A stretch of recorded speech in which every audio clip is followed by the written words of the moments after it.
어법을 버린다는 건 어법 공부를 안 하겠다는 건데, 어법을 버리면 해석 실력이 잘 될 수가 없겠죠. 다 감으로 하는 거야 그냥. 근데 정말 운이 없다는 가정하에. 안녕하세요, 박균쌤입니다. 자, 오늘은 2020학년도 수능 영어 정답률을 기반으로 해서요, 4등급, 3등급을 받으려면 어떤 문제들을 반드시 맞춰줘야 되고, 어떤 문제들은 전략적으로 좀 버려줘야 되고, 그리고 또 어떤 문제들은 반드시 맞추지 못하더라도 도전을 해봐야 되는지, 이런 문제들에 대해서 설명을 드리도록 하겠습니다. 이 정답률 자체가 공신력 있는 결과는 아니에요. 무슨 말이냐면, 해당 사이트에 접속을 해서 거기에 내 성적을 입력한 학생들, 그 학생들의 수치만 반영이 된 겁니다. 그렇기 때문에 수능을 실제로 본 전국에 있는 모든 수험생들의 성적이 반영된 게 아니라는 거고요. 그리고 보시다시피 정답률이라고 내놓은 데이터가 많이 차이가 나죠. 메가스터디랑 EBS랑. 다만 의미 있는 데이터는 무엇이냐면, 1번부터 45번까지 이 전체 시험 문항 중에서, 그 중에서 학생들이 상대적으로 쉽게 푸는 유형들이 있고 어렵게 푸는 유형들이 있다 라는 거를 확인하는 게 더 중요합니다. 아시겠죠? 첫 번째로 확인해야 될 게, 일단은 EBS 같은 경우에는 오답률 탑 10이에요. 이 문제들이. 마찬가지로 메가스터디에서도 해당 문항들이 가장 정답률이 낮은 거는 일단 확인할 수가 있습니다. 그렇기 때문에 여기 이 문항, 그리고 얘네 둘, 이렇게 두 개가 이번 수능에서 가장 정답률이 낮을 걸로 예상이 되고 있어요. 여기 1번부터 17번까지 얘네들 딱 봐도 굉장한 정답률을 보이죠. 정답률에서 볼 수 있듯이 이 문제들은 그냥 무조건 100% 맞춰줘야 되는 유형이다. 자, 그 다음에 18, 19, 20번의 경우가 지금 정답률이 굉장히 높죠. 얘네들은 어떤 유형이냐면, 보다시피 글의 목적, 그리고 심경변화, 주장하는 바를 고르는 문제예요. 선택지가 한국어로 되어 있기 때문에 당연히 다른 유형들에 비해서 훨씬 쉽습니다. 그리고 심경 문제는 마찬가지, 그냥 전반적인 이야기를 서술을 하고 단어만 알면 크게 어렵지 않게 풀 수 있어요. 그리고 22번, 얘도 정답률이 굉장히 높은데 요지 문제입니다. 요지. 얘도 마찬가지로 선택지가 국어로 돼 있어요. 한국어로. 그렇기 때문에 내용을 전반적으로 이해 잘 할 수 있으면 어렵지 않게 풀 수 있습니다. 그래서 이 네 문제, 18, 19, 20, 그리고 22번, 이렇게 네 문제는 4등급을 목표로 하려면 반드시 맞춰줘야 되는 문제. 자, 동그라미 친 문제들이 반드시 맞춰줘야 되는 문제들입니다.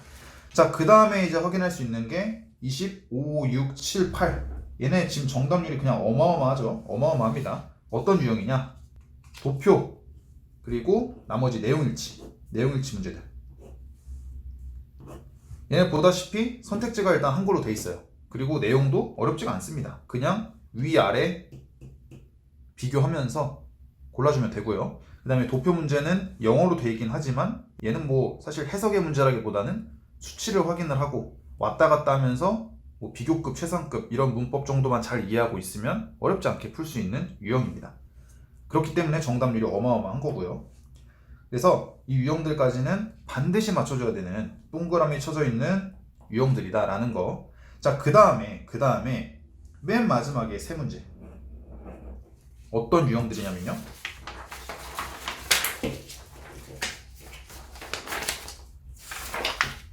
자, 복합문이죠. 이렇게 4개의 단락을 순서 맞추고 그 다음에 그 안에 들어있는 등장인물들의 가리킨 대상이 다른 사람 고르는 거, 그리고 내용일치 문제까지 있는데, 사실 이 유형이 굉장히 쉽습니다. 왜냐면 보시다시피 내용이 굉장히 일상적인 스토리가 나와. 그냥 뭐 소설, 그냥 동화 이런 이야기 정도의 수준이기 때문에 해석도 정말 쉽습니다. 다른 유형에 비해서. 그래서 이 세 문제까지는 꼭 맞춰줘야 되는 문제 리스트에 들어갑니다. 이렇게. 자, 그러면 방금까지 언급한 모든 유형들을 다 맞았다고 가정했을 때 몇 점이 나오느냐? 일단 영어에서 듣기를 다 맞으면 37점이 나와요. 37점. 4등급을 목표로 하려면 60점을 받아야겠죠. 60점. 그러면 듣기 다 맞는다는 전제하에 나에게 필요한 점수는 23점이 되겠습니다. 근데 지금 4등급 기준으로 반드시 맞춰야 되는 유형을 보면 하나, 둘, 셋, 넷, 다섯, 여섯, 일곱, 여덟, 아홉, 열, 열하나, 11개. 그리고 각각 2점씩입니다. 그러면 22점이 되겠죠. 37에다가 22 더하면 총 59점이 됩니다. 근데 나는 60점이 필요하잖아. 4등급 받으려면. 솔직히 말해서 막말로 이거 다 맞았다고 치고 내가 정답 고른 것 중에 좀 번호 덜 나오는 거 한 번으로 찍으면 무조건 최소 1개 이상 2개 이상 맞겠죠. 근데 정말 운이 없다는 가정하에, 찍은 게 다 틀린다는 가정하에 59점 나오면 진짜 억울하잖아. 그러니까 혹시나 모르는 상황에 대비해서 1개 혹은 2개를 더 풀자라는 거예요. 맞추자는 그런 얘기입니다. 그게 어떤 유형이냐? 35번하고 40번이 되겠죠? 일단 35번은 흐름 문제예요. 흐름 문제. 이건 뭐냐면 1번부터 5번까지의 문장 중에 좀 생뚱맞은 소리 하는 문장 하나를 골라라 라는 문제고요. 그 다음에 40번의 경우에는 요약 문제가 되겠죠. 요약 문제는 보시다시피 다른 유형들에 비해서 선택지가 일단 간단해요. 선택지에 있는 단어를 다 안다면, 그리고 요약문에 있는 문장을 잘 해석할 수 있는 정도의 실력만 된다면 전혀 어렵지 않게 풀어낼 수 있는 유형에 속합니다. 그래서 각각 2점씩이니까 얘네 둘까지 잘 풀어낸다는 가정하에 4점이 추가로 확보가 되고, 아까 59점에다가 더하면 총 63점 정도를 안정적으로 가져갈 수 있다, 이런 얘기입니다. 자, 그러면 3등급을 목표로 한다면 어떤 문제를 추가적으로 더 맞춰줘야 되느냐? 일단 방금 언급했던 4등급에서 도전해서 맞추려고 노력해야 되는 이 두 문제를 3등급에선 당연히 맞춰줘야 돼요. 맞춰줘야 됩니다. 안정적으로. 그 다음에 추가적으로 맞추는 문제들이 이제 진하게 동그라미 표시가 되어 있는데 어떤 유형이냐? 23번, 24번은 글의 주제 그리고 글의 제목을 고르는 문제가 되겠죠. 이 유형이 쉽다는 얘기가 절대 아니에요. 다만 다른 유형들에 비해서 상대적으로 수월하다는 얘기입니다. 이 유형들이 절대 만만한 유형이 아니에요. 풀어보셨으면 알겠지만 일단 선택지가 굉장히 헷갈립니다. 이게 내용을 잘 이해했다고 무조건 풀 수 있는 게 아니에요. 그냥 내가 순간적으로 잘못 생각하면은 그냥 오답을 골라버려요. 왜냐하면 헷갈리는 선지를 많이 내기 때문에. 하지만 어쨌든 다른 유형들에 비해서는 상대적으로 쉬운 유형이라서 주제랑 제목 문제도 3등급을 목표로 한다면 반드시 맞춰줘야 된다라는 겁니다. 이 해당 유형들에 대해서 구체적으로 어떻게 풀어야 되는지 그런 전략들은 추후에 이제 쌤이 영상으로 제작을 하도록 할게요. 자, 그 다음에 이제 마지막으로 3등급에서 추가적으로 맞춰야 되는 문제가 바로 29번인데 이게 지금 문제가 어떤 문제냐면은 보다시피 어법 문제예요. 어법 문제. 근데 어법 문제가 사실 이렇게 정답률이 낮은 이유가 무엇이냐? 학생들이 어법 공부를 안 합니다. 전략적으로 그냥 버립니다. 왜? 어법 빼고 그냥 다른 거 그 시간 한 문제 더 맞추면 되지라는 생각을 해요. 근데 그게 잘못된 생각이 뭐냐면 어법을 버린다는 건 어법 공부를 안 하겠다는 건데 어법을 버리면 해석 실력이 잘 될 수가 없겠죠. 다 감으로 하는 거야 그냥. 그래서 이게 되게 재밌는 게 그냥 나는 1, 2등급 안정적으로 받는 학생들, 근데 나는 어법 공부를 어법 문제를 위해서 하는 건 아닌데 그냥 문법 해석 잘하고 그런 실력이 있어. 그러면 사실 어법 문제 풀었을 때 그냥 무난하게 풉니다. 무난하게 풀어요. 어차피 그냥 다른 문제 해석 잘해서 풀려면 어법 공부는 해야 돼요. 그러면 이건 덤으로 가져가는 문제입니다. 근데 그냥 막연하게 접근하는 게 아니라 이 어법도 보면 굉장히 자주 이제 출제되는 그런 개념들이 있어요. 항상 나오는 거. 그런 거 위주로 일단 공부를 해두시면 당연히 좋겠죠. 일단 이렇게 해서 방금 언급한 어법 문제까지 총 하나, 둘, 셋, 넷, 5개의 지문이 추가가 됐죠. 5개의 문제가. 그래서 얘네들을 다 맞추면 당연히 플러스 10점이 되겠죠. 그러니까 아까 여기서 59점이었잖아.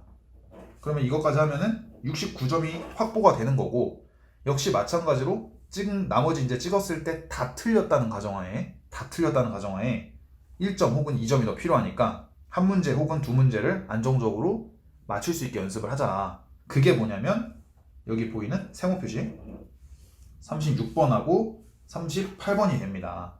36번도 지금 오답률 탑10에 들어있는데요. 하지만 어떤 유형이냐면 이게 바로 순서 문제 그리고 문장을 넣는 문장 삽입 문제가 돼요. 얘네들 원래 전통적으로 굉장히 어려운 유형 맞습니다. 2개씩 나오죠. 이렇게 2개씩. 근데 4개가 다 어렵냐? 절대 그렇지 않다는 거예요. 보통 나오면 이제 굉장히 좀 일반적으로 이번에 나왔어요. 하나 2점, 하나 3점, 하나 2점, 하나 3점 이렇게 나온다고 생각을 하셨을 때 2점짜리 이렇게 2개는 3점짜리에 비해서 상당히 풀기 수월해요. 그렇게 어렵지 않습니다. 이런 유형들 풀 수 있으면 얘네 둘 푸는 게 막 그렇게 어려운 게 아니라는 거예요. 그냥 막연하게 순서기 때문에 문장 삽입이기 때문에 어렵다 이게 아니라 4개 중에서도 2개는 풀만하다.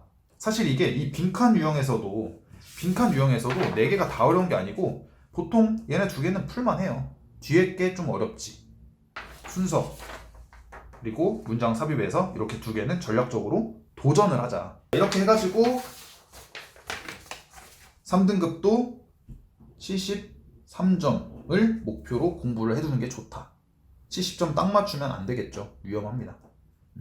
이렇게 해서 이제 오늘 4등급 그리고 3등급을 받기 위해서 반드시 맞춰줘야 되는 이 동그라미 유형들 그리고 버려도 되는 이런 유형들 그 안에서 도전해봐야 되는 이 세모침 문제들까지 확인을 해봤어요. 이 유형들을 우선적으로 빠른 시간 안에 다 푸는 연습을 하시는 게 좋습니다. 그러고 나서 시간이 남으면 나머지 유형들을 도전하면 되겠죠. 4등급이 목표인데 이런 문제에서 시간을 낭비할 필요가 정말 없다는 거죠.